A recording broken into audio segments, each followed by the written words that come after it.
dari kelompok 4 akan menjelaskan mengenai chapter report yang berisikan tentang bidang ragam, bimbingan, dan konseling. Chapter report ini dibuat secara berkelompok dengan beranggotakan Dimas Ayu Masfufa, Andini Sepia Azahra, Rizka Fitriani, Soleha, dan Syifa Lailia Yusuf. Bimbingan dan konseling adalah pelayanan bantuan untuk peserta didik baik secara perorangan maupun secara kelompok, sehingga anak bisa menjadi pribadi yang mandiri serta berkembang secara optimal.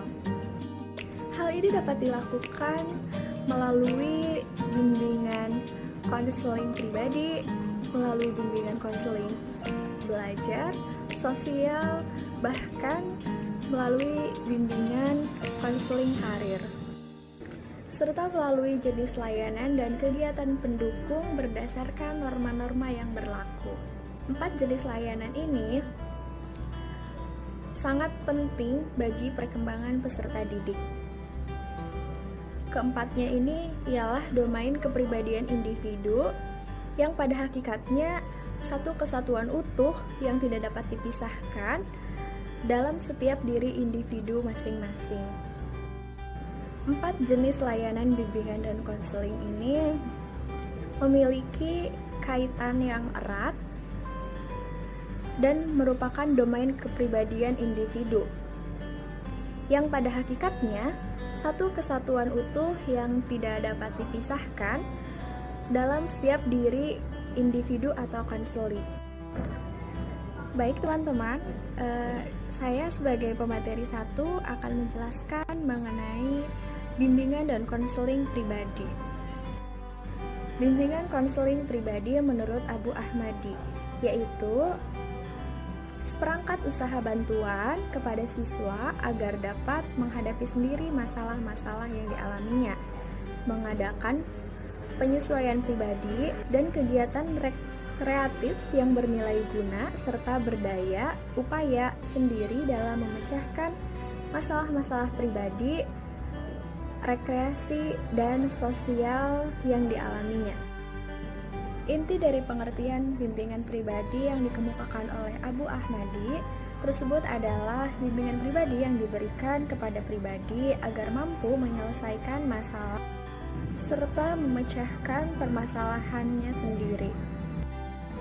Syamsu Yusuf dan A. Juantika Nur juga mengemukakan pendapatnya mengenai bimbingan konseling pribadi.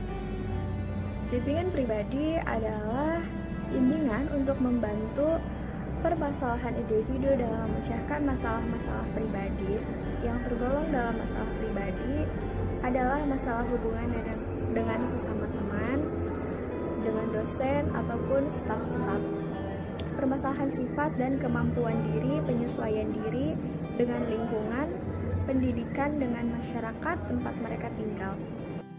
Inti dari pendapat tersebut yakni hubungan bimbingan pribadi adalah suatu proses bimbingan bagi individu-individu dalam memecahkan masalah-masalah pribadi seperti masalah hubungan dengan sesama individu, masalah perbedaan sifat, kemampuan, serta penyesuaian diri baik dalam lingkungan pendidikan maupun dalam masyarakat, serta penyelesaian konflik yang kita hadapi di masyarakat.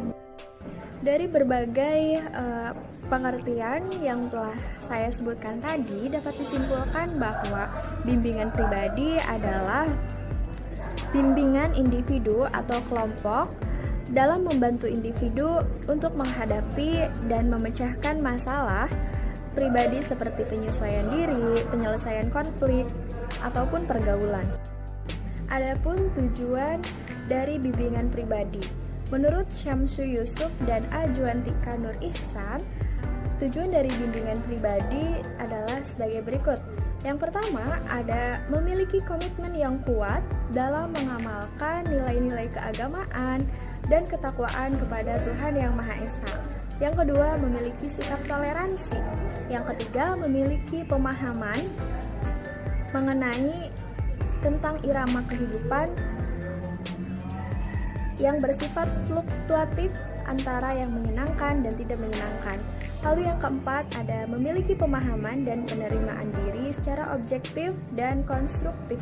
Yang kelima ada memiliki sikap positif atau respek terhadap diri sendiri dan orang lain. Yang keenam, memiliki kemampuan menentukan pilihan secara sehat. Yang ketujuh, bersikap respek terhadap orang lain, menghormati dan menghargai orang lain. Yang kedelapan, memiliki rasa tanggung jawab yang diwujudkan dalam bentuk komitmen terhadap tugas dan kewajiban. Kesembilan, memiliki kemampuan berinteraksi. 10. Memiliki kemampuan menyelesaikan konflik baik secara internal maupun eksternal. Ke-11, memiliki kemampuan untuk mengambil keputusan secara efektif. Bimbingan pribadi bertujuan untuk memantapkan kepribadian agar dapat sesuai dengan tugas-tugas perkembangannya dan dapat mengembangkan kemampuan individu tersebut serta dapat melakukan penyesuaian diri dengan norma yang ada di sekelilingnya. Adapun fungsi bimbingan pribadi yang diungkapkan oleh Totok dalam buku Rima Puspita. Di antaranya ada 4, yakni 1. Berubah menuju pertumbuhan. Pada bimbingan ini, konselor secara berkesinambungan memfasilitasi individu agar mampu menjadi agen perubahan bagi agama dan lingkungannya. Konselor juga berusaha untuk membantu individu dengan sedemikian rupa sehingga individu mampu menggunakan segala sumber daya yang dimilikinya untuk berubah. Yang kedua, pemahaman diri secara utuh dan penuh. Individu memahami kelemahan dan kekuatan yang ada dalam dirinya, serta kesempatan dan tantangan yang ada di luar dirinya. Yang ketiga, berlatih tingkah laku baru yang lebih sehat. Bimbingan pribadi digunakan sebagai media untuk menciptakan dan melatih perilaku baru yang lebih sehat. Yang keempat, menghilangkan gejala-gejala yang disfungsional. Konselor membantu individu dalam menghilangkan atau menyembuhkan segala gejala yang mengganggu sebagai akibat dari krisis.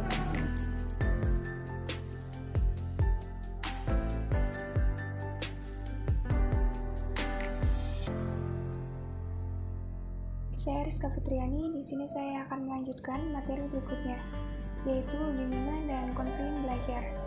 Bimbingan dan konseling akademik adalah proses bantuan untuk memfasilitasi peserta didik dalam mengembangkan pemahaman dan keterampilan dalam belajar, dan memecahkan masalah-masalah belajar atau akademik.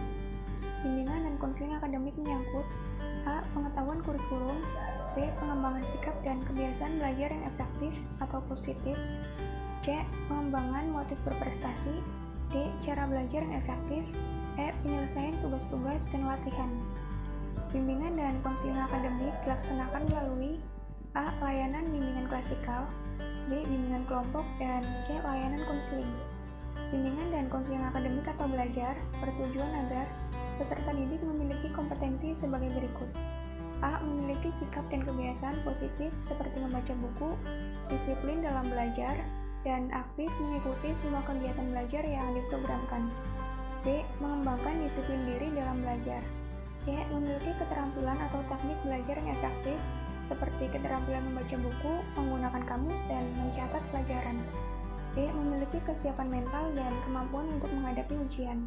Layanan bimbingan belajar orientasi utamanya adalah pengembangan developmental, sementara penyembuhan kuratif merupakan layanan yang bersifat pelengkap dan darurat emergensi. A. Layanan yang bersifat pengembangan.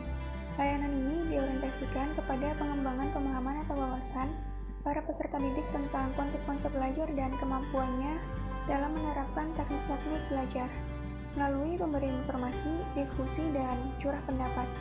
Layanan pengembangan ini diantaranya sebagai berikut. 1. Peningkatan motif berprestasi. A. Memberikan kesempatan peserta didik untuk bertanya, berpendapat, dan mengomentari materi pelajaran yang diberikan. B. Memberikan reward, penghargaan baik secara verbal maupun verbal. C. Menerapkan metode pengajaran yang variatif atau tidak monoton. D. Menegakkan disiplin yang positif dalam proses belajar mengajar. Yang kedua, pengembangan sikap dan kebiasaan belajar yang positif. Layanan ini diberikan dalam rangka membantu peserta didik agar A. Menyenangi mata pelajaran, teori dan praktek. B. Merasa senang untuk mengikuti aktivitas perkuliahan yang telah diprogramkan. C. Mengatur waktu belajar, baik di rumah maupun di sekolah. D. Berpartisipasi aktif dalam proses belajar, di kelas maupun di luar kelas. E. Bersikap ulet atau tekun dalam mengerjakan tugas-tugas atau praktikum. 3. Pengembangan keterampilan atau teknik belajar. A. Keterampilan mengelola waktu. 1. Menyusun jadwal kegiatan. 2. Mengurutkan tugas-tugas sedemikian rupa sesuai dengan batas waktu penyelesaian. Baik, hanya itu saja yang dapat saya sampaikan, dan materi selanjutnya akan dilanjutkan oleh Saudari Imas. Terima kasih. Baik, terima kasih kepada moderator. Langsung saja saya akan memaparkan materi selanjutnya. B. Keterampilan membaca buku, seperti menggunakan metode PQ3R, yaitu yang pertama preview. Preview adalah mensurvei isi buku secara umum sebelum membacanya. Yang kedua adalah question, yaitu menyusun pertanyaan-pertanyaan sesuai dengan yang telah diketahui. Yang ketiga, read. Read adalah membaca bahan untuk memperoleh pemahaman. Yang keempat, recite. Recite adalah menjawab pertanyaan berdasarkan hasil dari bacaan. Dan yang terakhir adalah review. Review adalah memeriksa ketepatan jawaban dari pertanyaan-pertanyaan yang telah diajukan. Selanjutnya C. Keterampilan mendengarkan dan membuat catatan, yaitu yang pertama, memperhatikan bahan atau materi yang dijelaskan dan menulis pertanyaan-pertanyaan yang terkait dengan bahan yang dijelaskan. Dan yang terakhir yaitu membuat bagian-bagian skema atau grafik yang menggambarkan keterkaitan satu konsep dengan konsep lainnya. Selanjutnya, D. Keterampilan menghadapi ujian, yaitu pertama, mempelajari atau mengulang kembali bahan-bahan pelajaran yang telah lalu. Dan yang kedua, pada saat ujian berlangsung, telitilah soal-soal itu secara umum. Kemudian, jawablah terlebih dahulu soal yang mudah. Yang E, yaitu mengelola aktivitas belajar, yaitu yang pertama sikap, yang kedua persiapan belajar, yang ketiga mengikuti pelajaran, dan yang terakhir kegiatan pasca belajar. Selanjutnya yaitu ciri perubahan perilaku hasil belajar. Slameta menyatakan belajar adalah suatu proses usaha yang dilakukan seseorang untuk memperoleh suatu perubahan tingkah laku yang baru secara keseluruhan sebagai hasil pengalamannya sendiri dalam interaksi dengan lingkungannya. Makmun menyebutkan beberapa ciri perubahan perilaku hasil belajar, yaitu meliputi yang pertama, perubahan hasil belajar itu intersional, yang artinya perubahan perilaku dihasilkan oleh pengalaman yang berlangsung secara berulang atau latihan. Yang kedua adalah perubahan hasil belajar itu positif, yang artinya hasil perubahan perilaku bernilai positif baik dari segi norma maupun segi siswa, tingkat abilitas dan bakat khusus, tugas perkembangan, dan sebagainya. Dan yang terakhir, perubahan hasil belajar itu efektif, artinya membawa makna tertentu bagi pelajar itu relatif tetap dan setiap saat diperlukan, dapat direproduksi dan dipergunakan seperti dalam pemecahan masalah, baik ujian dan sebagainya. Baik, materi selanjutnya, faktor-faktor yang mempengaruhi belajar siswa. Secara psikologis, manusia memiliki berbagai macam potensi aktualitas yang mendukung dan mempengaruhi peristiwa belajar siswa. Antara lain, yang pertama, intelijensi, yang kedua, perhatian, yang ketiga, minat, yang keempat, bakat, yang kelima, motivasi, yang keenam, kematangan, yang ketujuh, kesiapan, dan yang terakhir, kelelahan. Baik, mungkin cukup sekian dari saya kembalikan lagi kepada moderator. Terima kasih.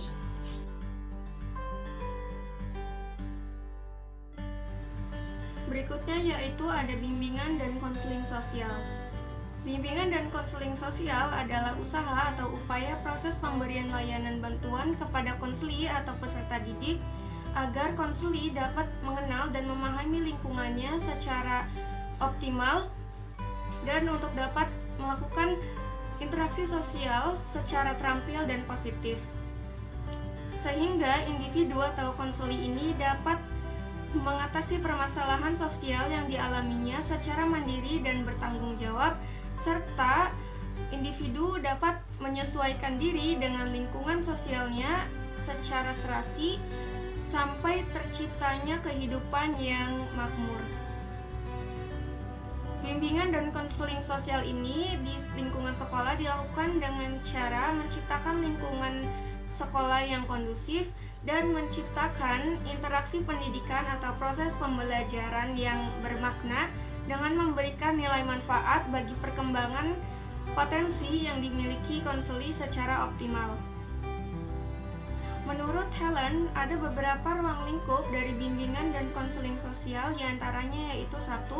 Pengembangan dan pemantapan kemampuan berkomunikasi, baik komunikasi secara lisan maupun tulisan.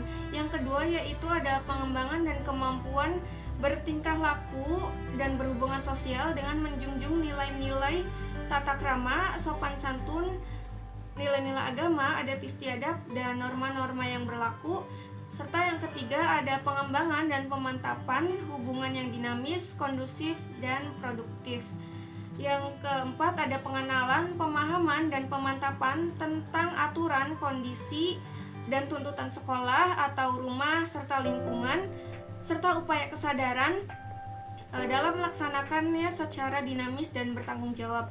Yang kelima yaitu ada pemantapan dan kemampuan menerima dan mengemukakan pendapat serta berargumentasi secara dinamis, kreatif, dan produktif.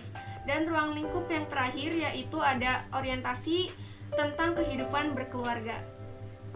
Menurut Thohirin, ada beberapa aspek yang dimiliki oleh bimbingan dan konseling sosial, di antaranya yaitu yang pertama, kemampuan individu dalam bersosialisasi terhadap lingkungan sekitarnya. Yang kedua yaitu kemampuan individu dalam beradaptasi terhadap lingkungan sekitarnya. Dan yang terakhir yaitu adalah kemampuan individu dalam hubungan sosial yang berupa interaksi sosial baik dalam lingkungan sekolah, lingkungan keluarga, maupun lingkungan masyarakat. Tujuan dari bimbingan dan konseling sosial ini yang pertama yaitu untuk membimbing dan mengarahkan konseli agar mampu bersosialisasi dan berinteraksi dengan lingkungan sosialnya secara efektif dan optimal. Dan yang kedua yaitu untuk membantu individu agar individu atau konseli tersebut dapat mengatasi berbagai permasalahan sosial yang dialaminya dengan mudah sehingga ia dapat menyesuaikan diri dengan baik terhadap lingkungannya dan dapat mengembangkan potensi yang dimilikinya secara optimal. Ada beberapa kompetensi yang harus dimiliki individu atau konseli tersebut, diantaranya itu rasa hormat atau respect dan menghargai secara tinggi terhadap orang lain. Yang kedua yaitu rasa tanggung jawab dan komitmen yang tinggi terhadap hal yang sedang dilakukannya. Yang ketiga yaitu ada kemampuan interaksi sosial yang baik. Yang ketiga ada kemampuan kerjasama yang baik dan sebagainya. Sekian yang dapat saya sampaikan, kurang lebihnya mohon maaf. Terima kasih. Baiklah, di sini saya akan melanjutkan presentasi terkait layanan bimbingan dan konseling karir. Layanan konseling karir ini adalah suatu proses bantuan terhadap peserta didik atau konseli agar mampu memahami dirinya atau mengetahui lanjutan studi dan dunia kerja, dan mampu mengembangkan masa depannya sesuai apa yang telah diharapkannya. Dalam layanan konseling karir ini, peserta didik akan mampu mengambil keputusan yang tepat dan bertanggung jawab atas apa yang ia pilih, sehingga ia akan menjadi pribadi yang bermakna. Adapun ruang lingkup bimbingan konseling karir terdiri dari pengembangan sikap positif terhadap pekerjaan, lalu kesadaran akan hubungan beragam, tujuan hidup dengan nilai, minat, bakat, kecakapan, dalam kepribadian masing-masing. Lalu adapun tujuan layanan bimbingan konseling karir diantaranya yaitu memiliki pemahaman diri terhadap pekerjaan, lalu memiliki kemampuan merancang masa depan, ketiga mengetahui sekolah atau perguruan tinggi yang tepat untuk melanjutkan studinya, dan yang terakhir memiliki sikap positif terhadap dunia kerja. Dan ada pun faktor-faktor yang mempengaruhi perkembangan karir, yaitu faktor internal dan eksternal. Terima kasih.